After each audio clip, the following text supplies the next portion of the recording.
당신 주변 25명 중 한 명은 사이코패스라는 사실, 그리고 이 사이코패스들은 모두를 노리지 않습니다. 그들에겐 정확한 표적이 있습니다. 끝까지 보시면 당신이 그 표적인지 아닌지를 30초 안에 알아낼 수 있습니다. 늦은 밤 사무실. 한 여성이 또다시 야근 중입니다. 옆자리 상사는 자기 일을 그녀에게 떠넘기고 퇴근했죠.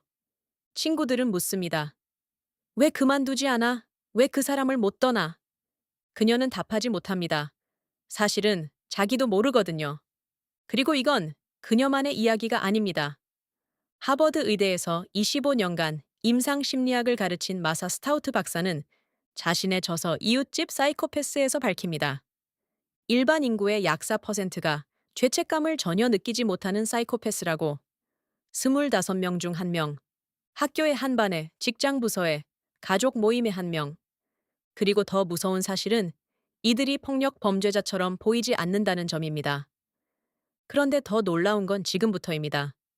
마사 스타우트의 임상 데이터에 따르면 사이코패스의 표적이 되는 사람들에겐 단 3가지 심리 패턴이 반복된다는 것. 하나라도 해당된다면 당신도 이미 누군가의 레이더 안에 있을지 모릅니다. 첫 번째 유형, 어린 시절을 외롭게 보낸 사람들. 이건 단순히 친구가 적었다는 의미가 아닙니다. 신경과학자들이 밝혀낸 사실은 더 깊습니다. 인간의 뇌는 반복된 관계 경험을 통해 한 가지 회로를 학습합니다. 이 사람이 떠나도 다음 사람이 온다. 그런데 어린 시절 관계가 단절되어 있던 뇌는 이 회로 자체를 만들지 못합니다. 그래서 성인이 되어서도 단 한 사람을 잃는 것이 마치 세상의 끝처럼 느껴지는 겁니다. 떠나면 끝이라는 두려움. 그게 외로움이 만든 보이지 않는 감옥입니다.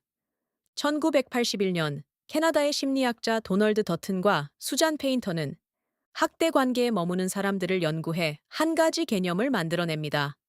트라우마 본드, 외상적 유대라는 것을 발견했습니다. 권력의 불균형과 가끔씩 베푸는 친절. 이 두 가지가 섞일 때 인간의 뇌는 학대자를 떠나는 대신 오히려 더 강하게 매달리도록 설계된다는 것을. 외로운 사람일수록 이 덫은 더 깊이 박힙니다. 여기서 결정적인 단서가 등장합니다. 두 번째 유형은 자기 자신도 인정하기 싫어하는 패턴입니다. 두 번째, 사이코패스의 능력에 끌리는 사람들. 무례한 상사, 거만한 선배. 그런데도 떠나지 못합니다. 왜일까요? 그들이 가진 노련함, 사회적 지위, 자신감 그 자체가 사회 경험이 적은 청년기의 눈에는 너무 부럽기 때문입니다. 마사 스타우트는 이들을 능력의 인질이라 불렀습니다.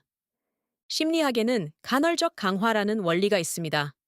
항상 차갑게 대하다가 어느 순간 잠깐 칭찬을 던지는 사람. 그 가끔의 인정이 도박 중독과 똑같은 뇌 회로를 만들어냅니다. 도파민이 폭발하죠. 그리고 결정적으로 이런 사람은 반드시 당신을 자기 죄의 공범으로 끌어들입니다. 너도 다 알고 있었잖아. 그가 어느 날 이렇게 말하기 시작하는 순간 당신은 이미 그의 그림자가 된 겁니다. 임상 사례를 추적한 결과 이런 말을 입에 올린 사람치고 좋은 사람이었던 경우는 단 한 명도 없었습니다. 양심이 있는 사람은 결코 상대에게 죄책감을 떠넘기지 않습니다. 마지막 세 번째 유형, 이건 나이를 가리지 않습니다. 그리고 가장 놀라운 사실은 착하고 성실한 사람일수록 더 위험하다는 것입니다. 세 번째 유형의 이름은 에코이스트입니다. 이 이름은 그리스 신화에서 왔습니다. 잠시 한 요정의 이야기를 들어보세요. 아주 먼 옛날, 에코라는 이름의 아름다운 요정이 있었습니다. 그녀는 누구보다 말을 잘했고, 누구보다 목소리가 고왔습니다. 그런데 어느 날, 그녀는 천개의 여왕 헤라의 분노를 사게 됩니다. 헤라는 에코에게 끔찍한 저주를 내렸습니다. 앞으로 너는 자기 말을 할 수 없다. 오직 남이 한 말의 마지막 부분만 따라 말할 수 있을 뿐이다. 그러던 어느 날 그녀는 한 청년을 만납니다. 이름은 나르시스. 그리스 전체에서 가장 아름다운 사냥꾼이었죠. 그의 외모는 신들조차 부러워할 정도였다고 합니다. 그래서 수많은 사람들이 그에게 사랑을 고백했습니다. 산속의 요정들, 마을의 처녀들, 심지어 그를 흠모하던 청년들까지. 하지만 나르시스는 단 한 명도 받아들이지 않았습니다. 비웃었죠. 너희 따위가 감히 나를 사랑한다고? 그의 차가운 거절에 상심한 사람이 한둘이 아니었습니다. 에코는 한눈에 사랑에 빠졌습니다. 하지만 다가갈 수 없었습니다. 자기 입으로 당신을 사랑합니다 라고 말할 수 없었으니까요. 그녀가 할 수 있는 건 단 하나? 나르시스가 한 말의 끝부분을 메아리처럼 따라하는 것뿐이었습니다. 나르시스는 어김없이 그녀를 비웃으며 떠나버렸습니다. 그녀에게 한 말은 단 한마디였죠. 차라리 죽는 게 낫겠다. 너에게 잡히느니. 그 순간 복수의 여신 네메시스가 나르시스에게 저주를 내렸습니다. 여신은 나르시스를 한 맑은 샘으로 이끌었습니다. 물을 마시려 몸을 숙이는 순간 그는 처음으로 누군가에게 사랑에 빠졌습니다. 그 누군가는 바로 물에 비친 자기 자신이었습니다. 그는 손을 뻗었지만 닿지 않았고 입을 맞추려 했지만 물결이 흩어졌습니다. 그렇게 며칠을 굶으며 물에 비친 자기 자신의 모습을 사랑하다 결국 그 자리에서 시들어 죽었습니다.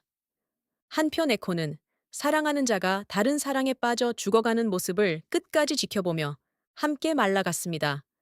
결국 그녀의 몸은 사라지고 목소리만 남았습니다. 그래서 지금도 산속에서 외치면 그녀의 마지막 메아리가 돌아온다고 합니다. 이 신화는 두 가지를 동시에 보여줍니다. 자기 자신밖에 모르는 자는 결국 자기에게 잡아먹힌다는 것, 그리고 자기 목소리를 잃은 자는 그런 자에게 끌려가 함께 사라진다는 것. 이 2000년 된 비극을 하버드 의대의 임상심리학자 크레이그 말킨 박사는 현대 심리학으로 되살려냈습니다. 자기 욕구를 표현하는 것 자체를 두려워하고 자기 자신밖에 모르는 사람과 사랑에 빠지는 사람들. 그는 이들을 에코이스트라 불렀습니다. 말킨 박사가 정의한 에코이스트는 자기 욕구를 표현하는 것 자체를 두려워하는 사람입니다. 칭찬을 받으면 오히려 불편해합니다. 자기가 짐이 될까봐 끊임없이 두려워합니다. 그리고 연구 결과 이들은 태어날 때부터 정서적 감수성이 평균보다 높습니다. 다정함이 천성인 사람들이죠. 그런데 바로 그 천성이 사이코패스에게는 최고의 사냥감이 됩니다.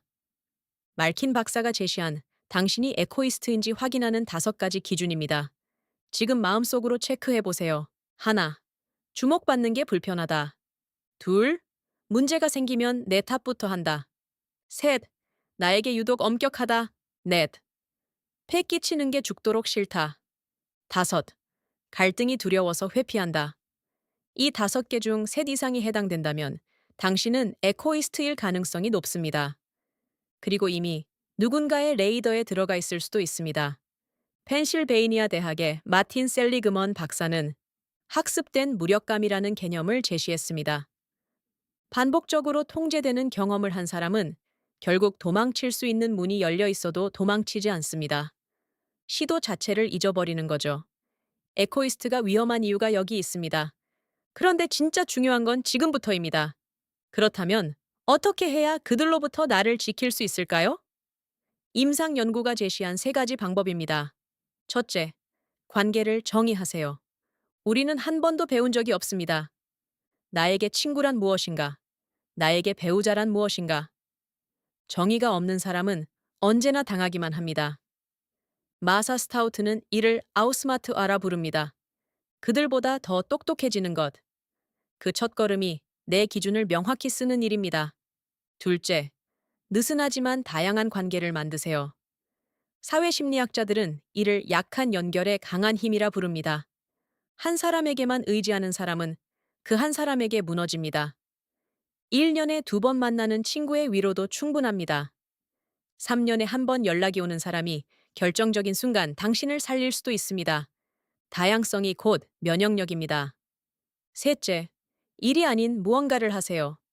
말킨 박사의 연구가 마지막으로 강조한 것은 이것입니다. 능력 있고 성실하고 착하지만 자기 자신에게 감탄할 일이 없는 사람. 그 사람이 가장 깊이 빠집니다. 서툴러도 좋습니다. 그림을 그려보세요. 노래를 불러보세요. 운동을 해보세요. 나 스스로에게 감탄하는 그 작은 순간들이 당신을 지키는 가장 단단한 벽이 됩니다. 사이코패스는 양심 있는 사람을 가장 잘 알아봅니다. 그래서 그들로부터 도망치는 첫걸음은 내가 누구인지를 먼저 아는 일입니다. 당신은 오늘 자신에게 어떤 정의를 내리시겠습니까? 댓글로 남겨주세요.